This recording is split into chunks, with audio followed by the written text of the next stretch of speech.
ತುಂಬ ಕೋಪ ಇದೆ. ನಾನು ಹೊರದ್ರೆ ನೀನೇನಾಗ್ತೀವಿ ನನಗೇ ಗೊತ್ತಿಲ್ಲ. ಸುಮ್ಮನೆ ಹೊಂಟೋಗು. ತಪ್ಪು ಮಾಡಿ ಮುಂದೆ ನಿಂತ್ಕೊಳ್ಳೋದಲ್ಲ, ತಪ್ಪು ಮಾಡೋದಕ್ಕೆ ಮುಂಚೆನೇ ಯೋಚಿಸಬೇಕಾಗುತ್ತೆ.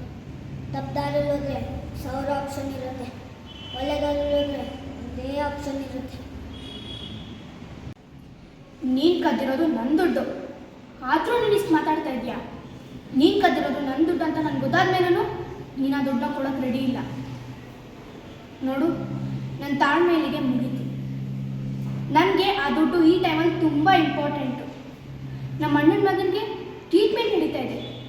ನಮ್ಮ ಅಣ್ಣನ ಕೊಡೋಣ ಅನ್ನೋಷ್ಟರಲ್ಲಿ ಇಂಥ ಕೆಲಸ ಮಾಡಿಬಿಟ್ಟಿದ್ಯಾ? ಪ್ಲೀಸ್ ಕೊಟ್ಬಿಡು, ತುಂಬ ಅರ್ಜೆಂಟ್ ಇದೆ. ಥ್ಯಾಂಕ್ ಯು, ನಾನು ನೋಡ್ತೀನಿ, ನನಗೆ ತುಂಬ ಅರ್ಜೆಂಟ್ ಇದೆ. ಕಾಲಚಕ್ರ ಇಷ್ಟು ದಿನ ನಮ್ಮಪ್ಪ ಅಮ್ಮನ ಬಡತನದಲ್ಲಿ ಇರೋ ಥರ ನನ್ನನ್ನು ನನ್ನ ತಂಗಿನ ಓದಿಸಿದ್ದಾರೆ. ಇವತ್ತು ಹೇಳ್ತಿದ್ದೀವಿ, ಕಾಲಚಕ್ರದ ಸುಳಿಯಲ್ಲಿದ್ದ ನಾವು ಒಂದು ದಿನ ಮೇಲೆ ಬಂದು ನಮ್ಮಪ್ಪ ಅಮ್ಮ ಖುಷಿಯಲ್ಲಿ ಇರೋದನ್ನ ನೋಡೇ ನೋಡ್ತೀವಿ.